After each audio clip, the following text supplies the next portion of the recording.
Hi, good afternoon, everybody, and welcome to our next ARC Talks webinar.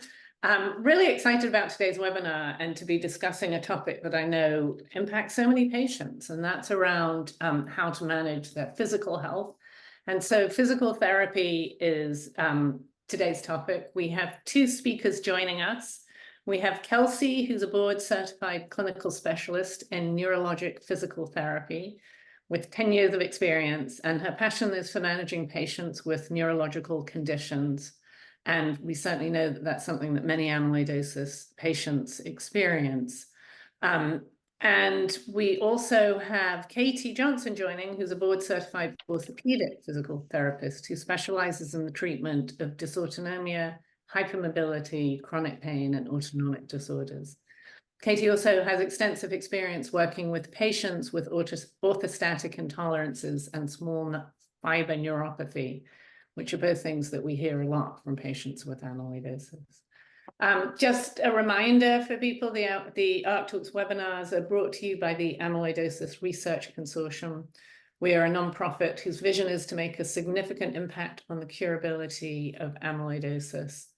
We have 4 areas that we work in: improving the speed and accuracy of diagnosis, increasing the understanding of the science and natural history of the disease, accelerating and both the approval and reimbursement of treatments for patients, and enhancing quality of care of patients through different educational and outreach initiatives. And this falls into that last group. For today's webinar, we'll have both Kelsi and Katie will present, and then we'll have time at the end for question and answers. So please feel free, if any questions come up, to type them in, and we'll be answering them at the end. And again, I'd like to thank our sponsors for supporting this. Both we have some corporate sponsors and also individuals like you who are so critical to supporting our programs. So thank you. And I'll now hand over to Kelsi. Pull this up.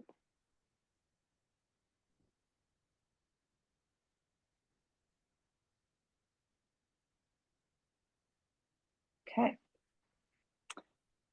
Again, my name's Kelsi, physical therapist. Our goal for today is to talk about managing your amyloidosis in terms of physical therapy. The overarching theme for today is just a general overview of amyloidosis, some of the effects on the body system, the really important role of physical therapy, when to see a provider, what you might expect to see in a physical therapy appointment or session, some exercises or tools to help mitigate your symptoms, understand how to manage some of those bothersome neuropathy symptoms that aren't truly addressed by medical management medications, recommendations and safety management through the home, and some other supportive therapies, recommendations, and providers to see. As you all likely know, amyloidosis is an accumulation of proteins in the body that are deposited in various organs and or tissues of the body. Signs and symptoms can really depend on where the amyloid accumulates. And so we'll talk specifically about some hallmark features and specifics today. Some of the common organs that are affected are the digestive tract, the heart, kidneys, liver, nervous system, and spleen. I've highlighted just those 2, heart and nervous system. We're going to focus on those 2 specifically today. Some of the common symptoms that we see in amyloidosis are edema, swelling, or that puffiness in either the legs, feet, or abdomen or arms, fatigue or energy issues, gastrointestinal disturbances, either diarrhea or constipation or both, heart failure, tachycardia or elevated heart rate, irregular heartbeats, orthostatic intolerance or syncope, that fainting that can either occur immediately upon standing or within 5 to 10 minutes of prolonged standing, neuropathy, changes in sensation, respiratory issues, which can include shortness of breath, swallowing difficulties, either chewing the food, aspirating on fluids or the food, or being able to move the food through the esophagus and into the stomach, unsteadiness or balance issues, or even falls, and weakness.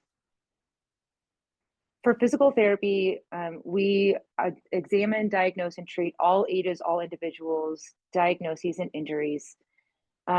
Beyond just the general physical therapy, you'll see a list of different specialties, subspecialties. These are board certifications. Myself, I hold a neurologic clinical specialty, and Katie holds the orthopedic. But as you can see from this list, it's very vast and broad. And so each of these individuals are aimed at targeting specific impairments and have gone through a lot of extensive education and research to provide the best care for patients. Our overall goal in physical therapy is to really maximize the mobility, help manage pain, mitigate those symptoms, improve or regain function or fitness, and overall restore independence to help individuals move better through their life or increase their movement. In physical therapy, you can see this is a list of a variety of different examinations that you might see or encounter or participate in your examination. While there's very classic physical therapy examinations, including range of motion or movement, these are specific examination items that we should see in an amyloidosis examination. The importance of these items is to determine the current level of function, maybe screen for any red flags or concerns that require referral back to a specialist or provider, determine impairments and how they're impacting current symptoms. Finally, it'll inform how we might be treating or drive the direction of care for individuals and their symptoms. Specifically in my realm, I'll look at balance and fall risk, looking at a variety of different conditions. Coordination is that ability to move through space, coordinating movement, reaching to a target, getting narrow bases of support. Those also can impact your balance and risk for falls. We look for cranial nerves, so ocular, eye function, smell, hearing, balance, vestibular function, tongue function, as well as perception of body and space. Importantly, we want to look at functional mobility. So how you move in space. Is it difficult for you to come up to standing, transfer to different surfaces, get up off the floor if there is a fall, transfer in and out of a car, go up and down incline surfaces or stairs? Are there postural impairments? So forward shoulders, tight muscles that could be contributing to overall symptoms. Proprioception and kinesthesia, fancy words, but really knowing how the body moves in space. So you've got little receptors in each of your joints that tells you exactly how precisely you're moving, where your hand is in space, where your elbow is in space, for example. Those go into balance as well. Range of motion, very important, just screening for muscle function, stretch, elasticity. Those restrictions in range of motion can, again, contribute to pain or decreased mobility. We want to look at a sensory screen. So overall, what is light touch sensation, pressure, vibration, cold or hot temperature regulation sensation. Muscle strength, again, that goes into functional mobility, but how is each individual muscle of the body functioning besides just an overall general movement of a sit to stand? And the one important one that I left for last is vision and vestibular. So not only how your eyes are able to see, but how they're moving together, how they're coordinated. Can they scan the room? Can they shift between two targets coordinated? Can you accommodate or look from a close-up near point to a far distant point seamlessly, or is that difficult? And then we look at vestibular, which is the equilibrium system, but also your ability to focus on a target while your body is moving either in a car or walking or navigating in a wheelchair through space. In your physical therapy appointments, these are different treatment management strategies. Again, this list is some of what you might encounter, but not exhaustive. It might include care-based on some of the examination items that we previously saw. A lot of what we want to do is, if we can provide recommendations on current function, or sometimes we need to provide recommendations for remediation, so helping you move through space, like with bracing orthotics or assistive devices, wheelchairs, durable medical equipment. Dizziness is something that we manage. Dizziness can be an umbrella term, so it can mean a variety of different things, from lightheadedness, passing out, or vertigo, room spinning, or you moving in the world, as well as a wobbly unsteadiness. So really determining that from an examination can help us treat and find the right answers for you. We'll also look at nerve pain and try to mitigate some of the symptoms there. And then in some cases, a physical therapist will work on vision as well as vestibular. Sometimes we share that treatment management with our colleagues in occupational therapy. For the focus of today's talk, we're going to be looking specifically at neuropathy and dysautonomia. I'm going to be specifically talking about neuropathy here. Neuropathy can occur in an amyloidosis due to a deposit of those amyloids in or along nerves themselves, potentially in the blood vessels that supply the nerves, in nearby tissues, causing compressions on connective tissues or the nerves, or maybe potentially causing some direct toxic effects to the nerves themselves. When we talk about nerves, we've got sensory nerves, that sensation, that feeling. That can be light touch, a dull or pressure sensation, pain, temperature, vibration, and proprioception. Within the sensory nerves, you've got large fiber and small fiber. In cases of neuropathy or large fiber neuropathy, we often see numbness or instability, imbalance with walking or standing.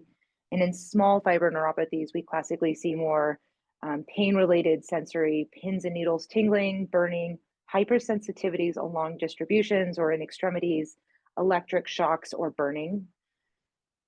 In the sensory system, we also have motor. Motor provides input to the muscles and allows you to move. This can be both voluntary or involuntary. So voluntary being like a bicep curl, the ability to move your hand up towards your shoulder because you're thinking about it, or the involuntary, which might be more of a reflex. So as you reach out to a hot surface, you recognize that it's hot and the reflex is to pull back, so that involuntary control. Another example is the smooth muscle of your small intestines moving food through the tract and all the way down to the colon. And then we've got the autonomic nervous system that Katie will touch on just a little bit towards the end in our dysautonomia part. The autonomic nervous system is involuntary bodily functions that are carried by the spinal cord and sent out to the peripheral nervous system that can regulate your fight or flight nervous system or your parasympathetic rest and digest system. As we talk about neuropathy, one of the most common subtypes of neuropathy is sensory motor polyneuropathy, where individuals can often feel pain, numbness, and tingling, and in advanced cases, weakness in extremities. The most common type of focal neuropathy is of the median nerve of the arm and hand, and it's commonly seen as carpal tunnel syndrome. People can often feel a numbness, tingling in the thumb, pointer finger, and middle finger of the hand, and in some severe cases can experience some weakness.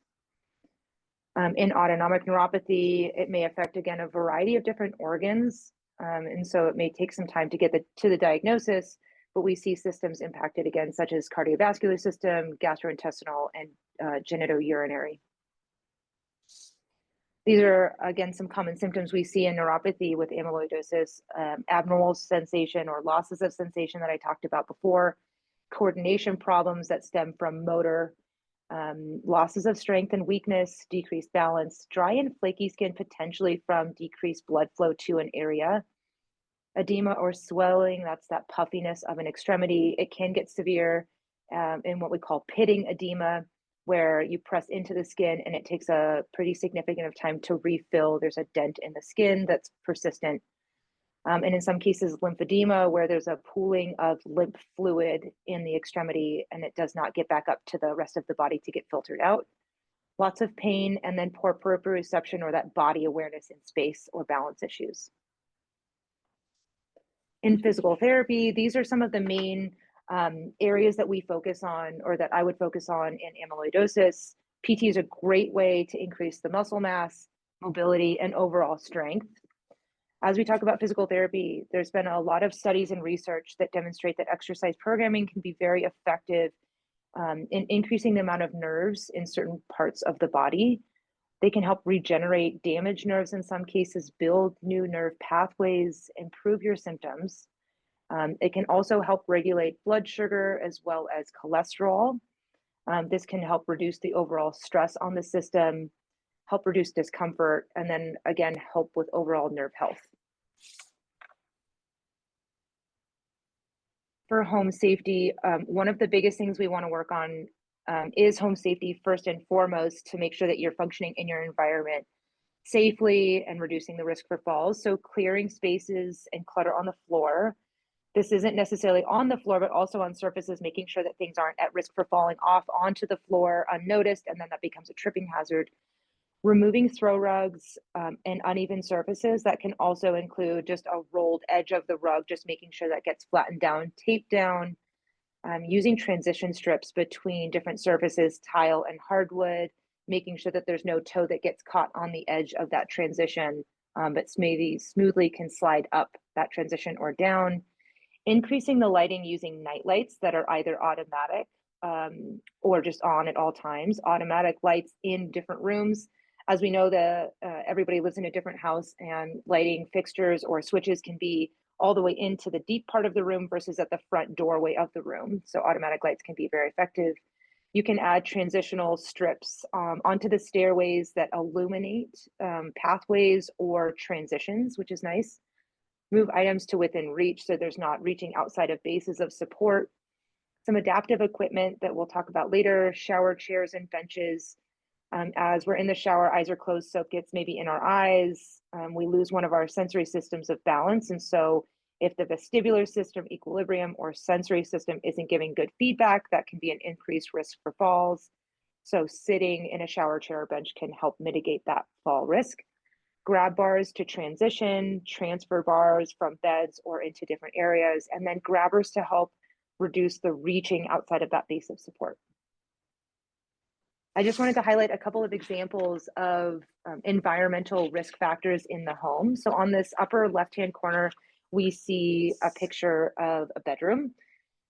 In this example, the walker is not close to the bed, so it's far away. There's no night lights on this bedside table. There's a book that's hanging off the edge that could be at risk for falling onto the floor, as well as the sheets are overhanging the bed and could be a tripping hazard. On the right-hand side, we see everything resolved, where there's a night light plugged into the wall on the side of the room. The walker has now moved close to the bed. The bedside table has been cleared with an electronic monitoring device or a phone for easy contact or radio device. And the sheets in the bed have been made to help reduce that fall risk. Let me go back here one more time. Again, on this lower left-hand side, we see another example of clutter and debris in the way, with a chair in the way, a throw rug on the floor, shoes that are scattered, and items on the bedside table that could again fall off. These may not seem like big issues, except for at night when they are not visibly seen, and can be, again, large tripping hazards. On the right-hand side, we see everything cleared, and we see that open pathway through the door, again, providing ease of access, independence, and decreased fall risk. In this stairwell example, there's lots of clutter on the sides of the stairs, at the bottom of the stairs. Again, a pretty large fall risk. On the right-hand side, you see the handrail has been placed there for a little bit of extra support and balance. A light switch has been placed, or lights have been added to the stairwell area for increased lighting or illumination, and the clutter and debris have been cleared from the stairwell. Often stairwells can be a risk factor for falls if the lighting is not provided. There is a window here, but let's say the curtain is closed. So again, can be dimly lit. And if there's a neuropathy on board, you aren't really sensing where your feet are in space, and again, a tripping hazard up or down the stairs.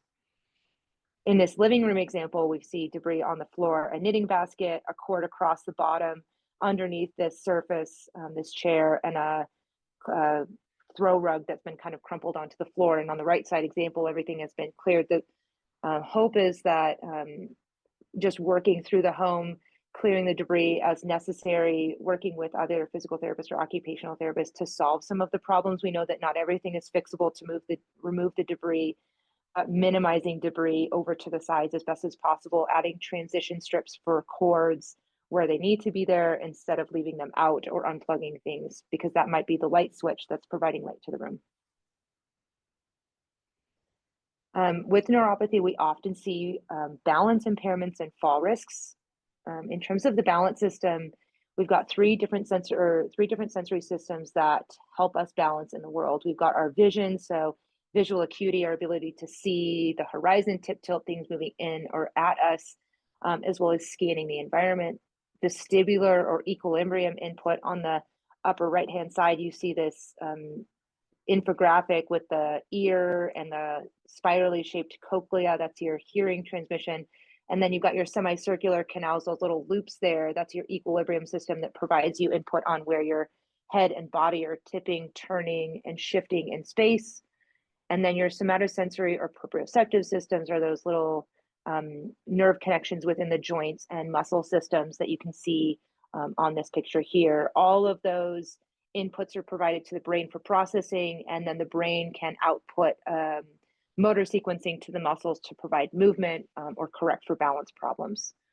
In a balance assessment in physical therapy, we'll look at narrow bases of support. So when you're in tight environments or in narrow spaces, we want to see how you do. Do you lose your balance outside of your base of support, which is that surface underneath your feet, that little area underneath your feet? Uneven surfaces like grass, gravel, inclines, or stairs. We always want to look at eyes closed. We don't always have our vision directly in front of us or perfect lighting. So how do you accommodate with using that proprioceptive sensory system or the vestibular system? Dynamic or moving balance, walking balance. So obstacles, narrow bases of support, walking with head turns. We often don't just walk looking straight ahead or stand looking straight ahead, but we're having a conversation, turning to the side or looking up to a building or to something that's interesting for us. So again, head movements.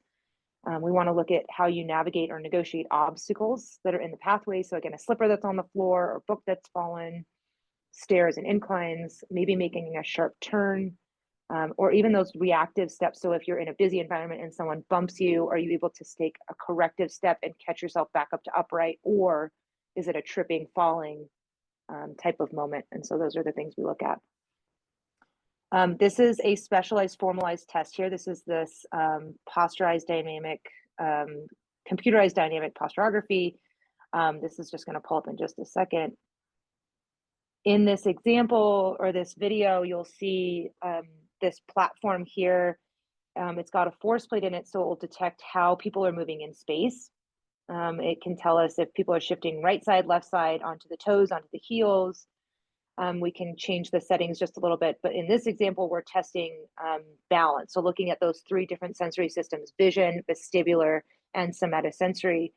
The plate underneath this person's feet will unlock, as you can see here. In that particular case, we're removing the input through the feet, or removing the somatosensory, that proprioceptive input, and looking at how the vision and the vestibular systems catch up and fill in the void of not having that sensory. This is a person being tested. Some of the clinics that you might encounter in a neurologic setting will have these. These are pretty expensive pieces of equipment, but very helpful in determining where the balance impairments lie and can guide and inform physical therapy treatment. You can see the visual surround moving in this picture. So they get a little bit of visual input, but it's still distracting. It's different than what is in front of you. And then this person is wearing the harness as a safety measure. We always want to make sure we keep people safe, preventing falls, but we want to test the limits of stability. We want to know what the full threshold is for that individual before prescribing exercises or balance challenges for them. In this chamber, you can also provide treatment. So it becomes gaming, interactive, virtual reality. So it's a little bit more fun than the standing balance on the cushion, eyes open, eyes closed. But we want to make sure that people are enjoying what they're doing. It's salient, it's neuroplastic, building new neural pathways. So. Okay. Strength training is an essential function for amyloidosis. The American College of Sports Medicine is recommending 2 to 3 times a week. As you can see on this list here, we've broken it up into 3 different categories. So maybe one day is legs, another day is core, and another day is arms. The general recommendation is that you would never do back-to-back days of legs, core, or arms, but alternating days, maybe working on all of the front-sided musculature versus the back, or upper body versus lower body. When meeting with your healthcare provider, they should help organize this for you and make some recommendations that work best for you. Cardiovascular exercise, just a caveat here, making sure that you check and get medical clearance with your healthcare provider before participating in cardiovascular exercise, especially with cardiovascular compromise like heart failure. We want to make sure that the heart is functioning well. There's no irregular beats, arrhythmias, or atrial fibrillation. The general recommendations are for moderate continuous intensity. So that is that 5 out of 10 effort, or a heart rate threshold of 50 to 74% of heart rate max. Again, meeting with your healthcare provider, physical therapist can help determine this level for you and trial it with you to make sure that it fits your needs. 150 minutes per week, that can be broken up into 5 times per week, so 20 to 30 minutes each time, or 3 sets of 50 minutes, however you want to work it, what works best for your schedule. The different modes can vary between walking, biking, hiking, maybe swimming, water aerobics, or rowing, depending on current functional status and upright tolerance. Bracing needs can vary. One thing that we work on in physical therapy is ankle foot orthoses or knee braces. These can provide some flexibility to allow some range of motion, but still prevent ankle rolling in and out. You still get kind of dorsiflexion, toes up, or plantar flexion, toes down. Or in some severe cases of neuropathy, we would lock that ankle joint stiff so that the individual is able to stand or walk without risk for falling or buckling. Again, a knee stabilizer if there is thigh or quad weakness or hamstring weakness, so that the knee doesn't buckle or overextend, stressing the joints. Again, these are all provided so that an individual can increase their participation in mobility or exercise. Assisted devices can vary between canes, walkers, rollators, and crutches or wheelchairs.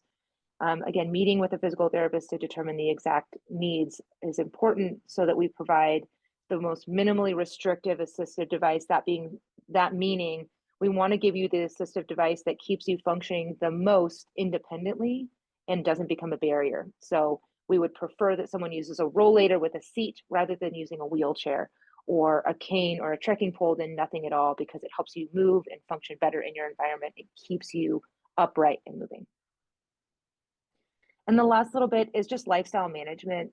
A lot of what we do in our PT sessions is education, really one-on-one individualized recommendations, talking about what your current impairments are in your home, trying to reduce your individual symptoms associated with neuropathy. You can use some graded compression garments like socks or leggings, abdominal binders, and shirts that Katie will go into a little bit more in depth later. Elevating legs to hip height or greater, massage or lymphedema treatment. Some of these can be covered by medical insurance. For individuals with severe neuropathy, we do recommend foot and leg checks nightly for wounds. So using a mirror on the floor, just checking to make sure there's no new bumps, scrapes, or cuts on the foot, because that can be very detrimental and cause worse wound problems or amputations later. And then exercise, again, is a lifestyle management, and sleep hygiene is something, again, that I think that's commonly overlooked, but making sure that you create a consistent routine through the night, going to bed at the same time, reducing light, calm environments, not using TVs or screen time, phones before bedtime, and pillow supports for comfort. With that, I'm going to transition this over to Katie.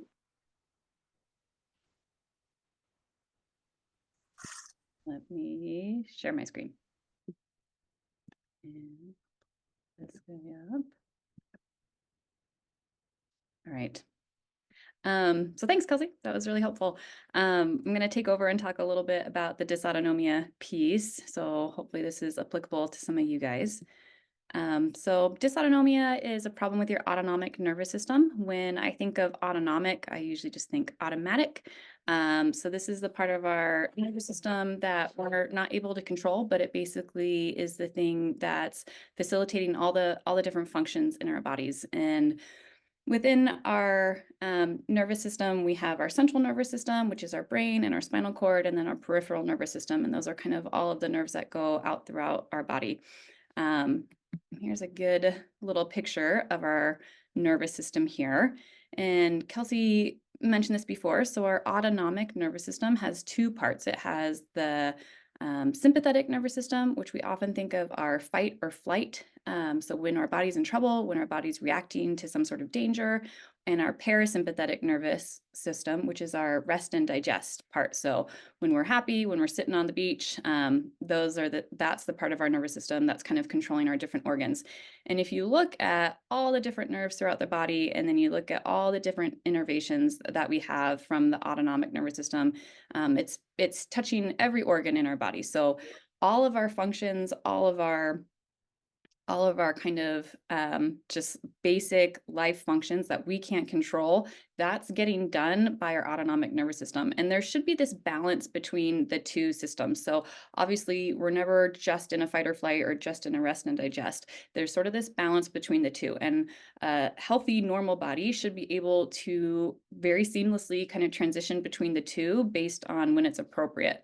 So what's happening in someone that might have dysautonomia, or a disruption or an impairment of their autonomic nervous system, is we're not transitioning between the two systems very well. And we typically see people are getting stuck in that sympathetic nervous system. And so they're getting stuck in that fight or flight nervous system. And we'll see things like they have elevated heart rates. There's gut issues because we're not doing as much digestion. We'll see a lower heart rate variability. You'll see that in the literature more and more these days. Heart rate variability is just looking at the time between beats of your heart rate. And typically, again, if we're going back and forth between the two systems, there should be some variability there because we're not always resting on the beach and we're not always running on a treadmill. But for people who are maybe stuck in the sympathetic nervous system, the variability is lower. So if we see a very low change between beats, that's a good indication that, okay, we're just kind of stuck in one constant system. And so looking at that, it's an interesting measure that we might see a little bit more in the literature, some outcome measures.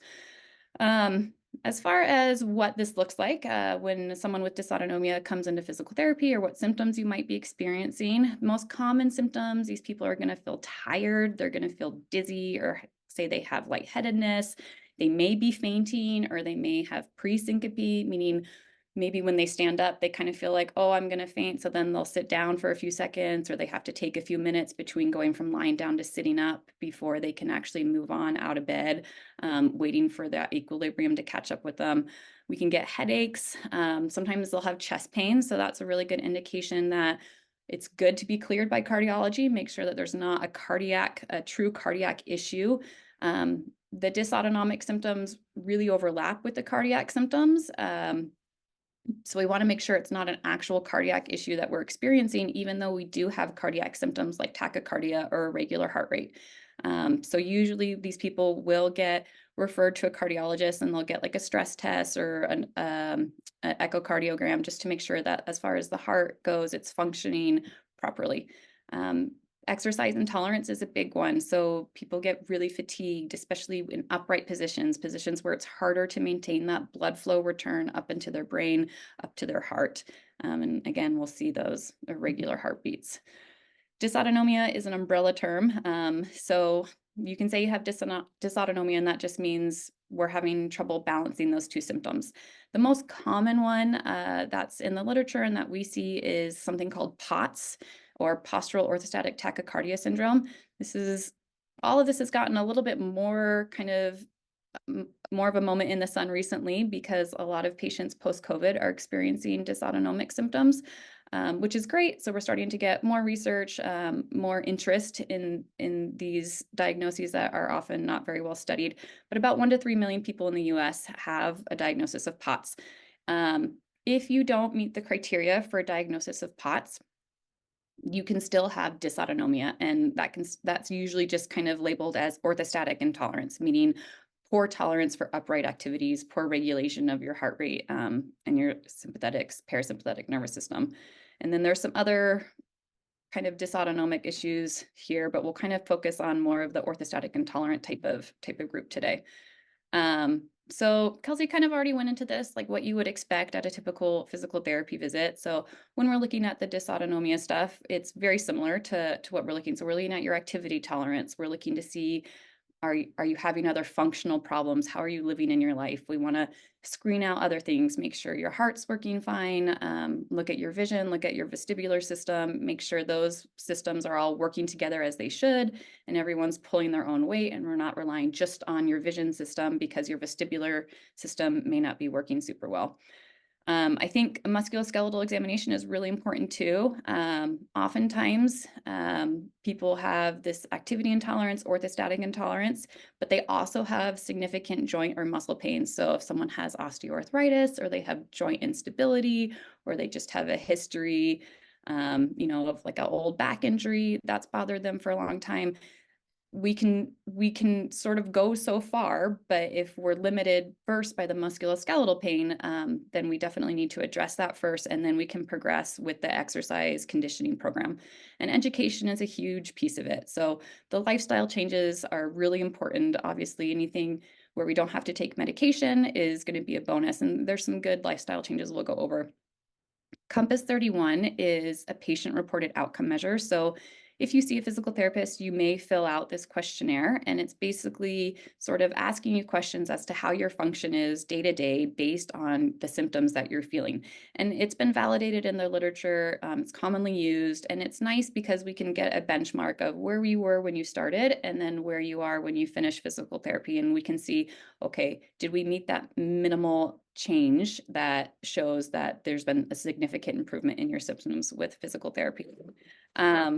Other things that we might look at specifically for dysautonomia is looking at like an exercise stress test, trying to see how high we can push you until your symptoms limit us, or we get to an unsafe threshold where I don't feel like we should be exercising anymore. So you may do like a treadmill exercise stress test in the clinic. One that we often use is called the Buffalo Concussion Treadmill Test. It was specifically made for patients who were experiencing dysautonomia after a concussion, but it's a nice, again, sort of benchmark baseline to see where is your function when we start, what's your exercise tolerance, what's your limit. Other ones might be like a bulk protocol, which can be done on a bike as well if people are not able to tolerate standing. And then there's some other functional tests. So we can do a 6-minute walk. We'll have you walk for 6 minutes. We just keep track of your symptoms. We keep track of how many breaks you needed to take. We can do a sit to stand test. How many times can you do a sit to stand in 30 seconds? We can do a 3-minute step test, looking at symptoms and ability to do kind of stepping up on a stool for 3 minutes. So all that's kind of looking at a baseline function of cardiovascular health and exercise tolerance. Okay, let's turn the page here. So we talked a little bit about lifestyle modifications, and now I'll give you a little more specific information on that. So the biggest ones that we talk about with dysautonomia are hydration, electrolytes, compression, utilization of graded exercise, and pacing and energy conservation. And just as a caveat here, you should always talk, even though these are things that you can do on your own, they're over the counter, you don't need a prescription for them. You should always discuss this with your medical professional, specifically your physician, about these things. I can't tell you to do all these things. If somebody has really high blood pressure, then electrolytes and increasing your salt may be counterintuitive, may be contraindicated for you. So, this is what's in the literature for dysautonomia, but make sure before you institute any of these changes that you talk to your physician. So just kind of to look at why some of these lifestyle changes might be helpful, here's an interesting diagram here. So it shows that, okay, if maybe you haven't been feeling very well, you haven't been able to exercise because you have a poor upright tolerance. Every time you exercise, you feel like you're going to pass out. So you don't exercise, and that's totally understandable. But then what happens is you get cardiac atrophy. And with that comes, you're not pumping out as much blood every time your heart pumps. And your body senses that, and it says, oh, we're not getting enough blood. We need to turn our heart rate up. So then you get that tachycardia. And so then you get, when you stand up, you're not pumping as much blood, your heart rate will go up to try to compensate for that. So some things that we can do to compensate for that loss of blood, like cardiac output, and we'll talk about those later, like different counter pressure maneuvers where we're trying to increase the squeeze of how much blood we're getting back into our heart. We'll talk a little bit about small fiber neuropathy. The small fibers basically innervate our blood vessels, and the innervation of the blood vessels helps them dilate and then helps them contract. And so the contraction of the blood vessels is again what's squeezing the blood back up to our heart, back up to our brain. If there's damage to those nerves or a neuropathy there, then we're not getting as much of the compression of our blood vessels. And so we can compensate for that by wearing compression garments. So kind of doing the job that our blood vessels are supposed to be doing if they're not doing it as effectively. And again, everything to increase blood volume return. That's the same with increasing the fluid and increasing salt. We're trying to increase the actual blood volume. And the reason you have to have both is if you just drink water, you're just going to pee it right back out. So you need the salt, you need the electrolytes to hold the water in. And then along those lines is sleeping with your head in an upright position. And we'll kind of talk about that more. So in general, the literature says for patients with dysautonomia, specifically patients with POTS, the recommendation is 3 to 4 liters a day. And at least half of that fluid should have electrolytes in it. And again, we're trying to increase our total blood volume. Just again, my little caveat, if you have high blood pressure or if you have cardiac issues, before you go put salt all over your food and tons of salt in your drinks, talk to your doctor about it first, see if it's safe for you, because it's a high amount of salt that the literature is recommending. So they're recommending 8 to 10 grams of salt. So it's high. And just keep in mind, if you are cleared to do this and you are going to try to increase your salt intake, salt and sodium are 2 different things. So if you're taking an electrolyte supplement, like a powder that you put in your drink, it usually will list it as sodium, not sodium chloride, which is like table salt. So 8 to 10 grams of salt, sodium chloride, is going to be like 3 to 5 grams of sodium. So just keep those 2 things in mind so that you're not trying to reach for like 8 to 10 grams of sodium, because that's way too much. And then here's some ideas of compression. So when they've done studies, they've looked at different types of compression and how effective that is at increasing blood flow and reducing pulling. So the most effective compression is full leg compression with an abdominal binder, abdominal compression. Second to that would be like just the abdominal compression, and then full legs, and then socks over the legs, and then socks up to the knee. In my experience, most patients tend to wear the socks that go up to the knee. I think they're just kind of what we think about when we think about compression socks, and it's what's easily available. It's kind of easiest to wear. However, from an actual effectiveness standpoint, this is probably the least effective type of compression. So I will often tell my patients, just go to like a store. It doesn't have to be medical grade compression. Try to get like a high-waisted legging or like a yoga pant. That way you get full leg, plus you get a little bit of that abdominal compression as well, and see if that's tolerable for you. Again, this can be a problem in hot environments. Wearing a lot of leg compression can also increase the effects of being in a hot environment where those blood vessels are going to dilate again and make it hard to return. So you kind of have to find the line of what's more effective, staying cool or wearing the compression garments.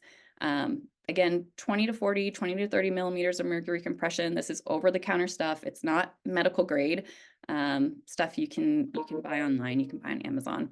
And they've shown that with compression, we're able to reduce that heart rate, which is really exciting. So yeah, so not a lot of good improvement with just the leg alone. We really need to try to have like the full leg or the abdominal compression too. And here's just some other ideas. There's the abdominal, there's kind of like a postural shirt with the abdominal compression on it. If you're just having swelling more in one leg, they have different types where it's just on one leg. This machine on the left here is like a pneumatic compressive device, so it's going to give intermittent compression as well, and that's really nice. Sometimes they also have cooling associated with it, where they have cool water kind of running through, so it keeps you cool at the same time, and that can be really alleviating for people who have significant symptoms. An interesting one that we often recommend to patients is to elevate the head of the bed. So not putting a wedge in the bed, but actually like the bedposts on the bed, elevating those on risers 4 to 6 inches.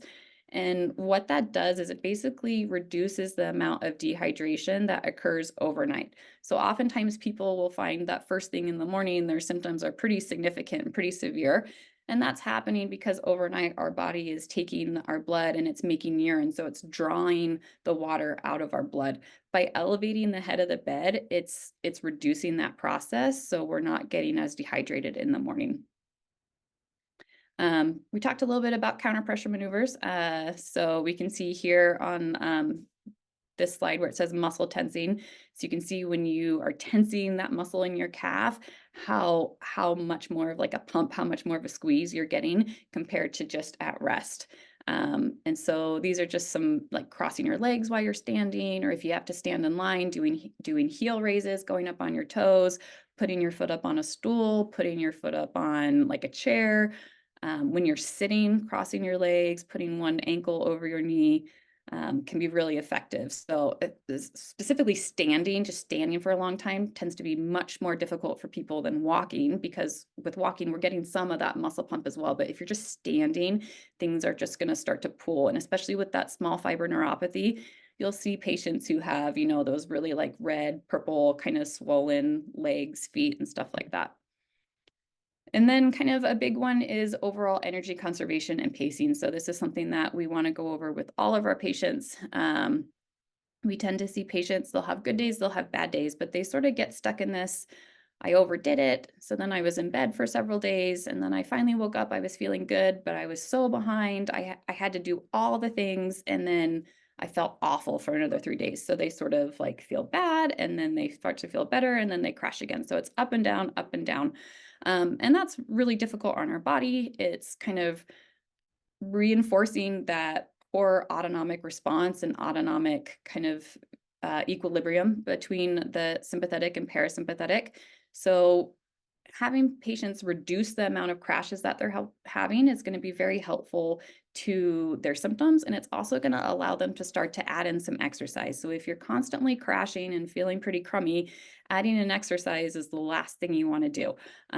But exercise is really effective. And it's the one thing that we found can actually improve POTS symptoms and can help people not even qualify for the criteria of POTS anymore. So we want to make space in your life for trying to do some exercise. So what that means is you're going to have to prioritize things. So taking breaks before you're tired, planning ahead. When am I going to take a break? Don't wait until you feel crummy to start to take a break. If you can, try to do things more in sitting. If you're chopping vegetables, folding laundry, try to sit down for those things. Instead of carrying all your laundry at one time, you take it in small chunks, and maybe you need to take breaks, seated or lying down breaks between. Using a shower chair is especially helpful. I would say almost all my patients use shower chairs. It's really hot in the shower. You're just standing, you're not moving. It's a really taxing activity. But if you can use a shower chair, you're able to get through that shower without wasting so much of your energy, so that you can do more throughout the rest of your day. So it's not just the whole day is just you took a shower. And sometimes that's true too. I find that communicating to your friends, to your coworkers, to your family, kind of what you're dealing with, what it might look like, and what your needs are can be really effective. It's hard to do that when you're in a crash, when you're not feeling good, but letting people know how you're feeling and what you need, so that they don't need to keep asking you, they can just give you what you need, they can recognize the signs that you're maybe demonstrating, and particularly knowing that it's not just physical exertion, but it's emotional and it's cognitive activity as well. So all of that accumulates to make things harder for you. So exercise therapy has shown really great promise as far as helping patients with dysautonomia. So it can increase stroke volume, so how much blood you're getting out of your heart, how much heart is getting put back into your body. You have lower heart rate, so that tachycardia can go down. People are having improved quality of life after exercise, decreased pain, a decrease in depression, and then just improving kind of overall deconditioning. So one problem with these studies, though, is that they do have high dropout rates. So exercise therapy is hard. There's a couple protocols out in the world right now for dysautonomia, specifically for POTS. And they have smaller sample sizes. They don't include a lot of variable comorbidities. So, you know, take these with a grain of salt. But in general, an exercise program typically will start lying flat, and then we progress to recumbent, and then seated upright, and then walking, and then jogging, and then interval type training. Depending on where your function is, you may not have to start at stage 1. We kind of will start you where your needs are, we'll meet you where you are, and then we'll go to where your goals are. And when you think about this exercise program, it's a long time. It's months and months, and then it's going to be a maintenance program. So it's going to be something that once you reach your goals or get close to your goals, you need to continue this to maintain the effects of the exercise training. So different types of training. So again, I'm really a proponent of meeting with a physical therapist, getting an examination, looking at your specific needs. But here are just some ideas of strengthening exercises that can be helpful. Really focusing on core and leg strengthening, again, can help with that blood pooling effect. It can also help with balance, just core stability as well. And trying to modify things. So if you're not tolerating things standing up, let's do it lying down. Let's do it seated. So working with a therapist that can be creative and accommodate your needs so that you can be successful. And then as you improve, that deconditioning gets a little bit better, you'll be able to progress to different positions. And then just, again, some ideas of mobility, stretching exercises as well. It doesn't have to be standing, trying to meet you where you are so that you can be effective, you can participate in the physical therapy, but you're not going to be limited by your symptoms. So we're working with your symptoms, not in spite of them. And one other thing to talk about, Kelsi mentioned, is along mobility exercises, is nerve glide exercises can be very helpful. So with the amyloid deposit, sometimes you can get compression of those peripheral nerves. Nerves hate to be compressed and they hate to be stretched. So having a physical therapist really determine, okay, are you feeling tight because your muscle is tight? Or are you feeling tight because you're having tension in your nerve? Because the treatment's going to be very different. So if it's a muscle tightness, you want that low load, long duration stretch. If it's a neural problem, if it's a peripheral nerve issue, you don't want a long duration stretch because it's just going to make it angrier. You want to do more of like a glide where you're just moving one side at a time. It's like Kelsi mentioned carpal tunnel, like a simple carpal tunnel exercise is like you would put your hand up straight, you would extend your wrist, you pronate your hand, and then you extend your thumb.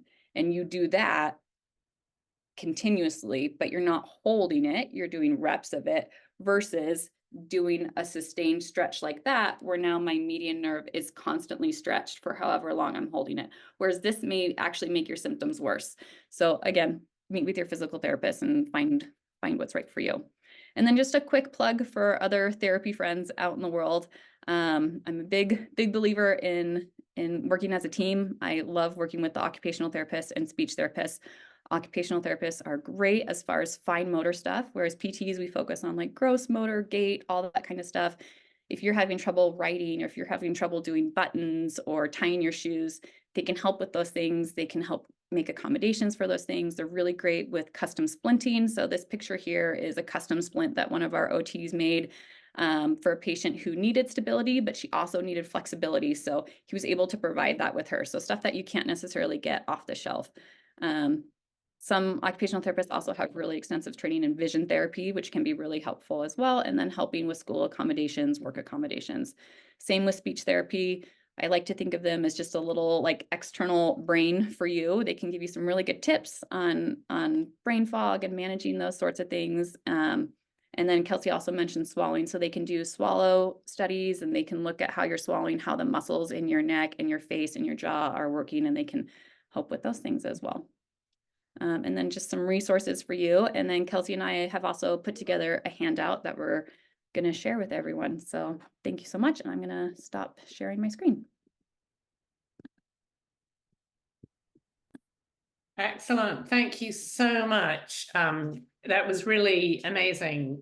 Both Kelsi and Katie, and gosh, gave the rationale for actually finally tidying up my room. And I love this idea of transitional strips, and there can be simple things that can make a huge difference. I know a lot of patients, and I've got a handful of questions, but often when patients are experiencing shortness of breath from cardiac involvement, how can you work with patients like that so they're still building their strength and doing exercises? We want to start with an examination looking at, is there a mobility problem? So rib cage expansion, thoracic limitation, or is there an actual physiologic issue with blood oxygen? So we probably take a look at those two things. They're working with a speech therapist. We can also do like a breath work or inspiratory, expiratory evaluation to see if there's limitations there. But some of the like physical therapy types of things we would do would be diaphragm breathing, deep breathing, core engagement, ribcage expansion, back or trunk mobility types of things. And then working on posture. So it's really hard to take a deep breath when your shoulders are really rounded forward and you're slouched versus sitting up and tall, shoulders are back. Your rib cage can move and expand, diaphragm can contract, flatten to give your lungs more space to get the airflow in. And there was a question around, do you have any advice on sourcing a physical therapist who might have experience with amyloidosis or the depth of experience that you both have? Yeah. Go ahead, Katie. Oh no, you can go. I was gonna say I don't really know. You could try the APTA, the American Physical Therapy Association website. They have a list of physical therapists. They might be able to point you in the right direction. Dysautonomia International, if it's more of like a dysautonomic, they have some resources there. But I don't know what else you have, Kelsi. Yeah, your best bet is probably going to be, and on our handout, I put a link for Choose PT as a website. You can kind of put in your location, zip code, preferred kind of style or subtype of physical therapy. You might be able to put in a diagnosis as well. But your best bet's probably going to be with a neurologic physical therapist or an orthopedic physical therapist. So probably neuro. I'm kind of a strange orthopedic PT. we cross paths. And also, you talked about, and Kelsi, about some of the things that you could adapt in your home. Is that something a physical therapist could, or is there somebody who could come and help sort of set up a home and advise on how to do that? Absolutely. And occupational therapists also do this. They do home site evaluations.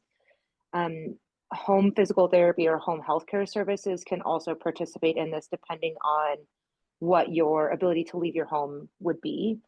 So typically it would be a one-time evaluation, coming into the home, looking around the different spaces that you navigate, watch you function in the home, and then close up and leave with recommendations, implementation strategies. So that might be, including a ramp to get into or out of the home instead of the steps with no railing.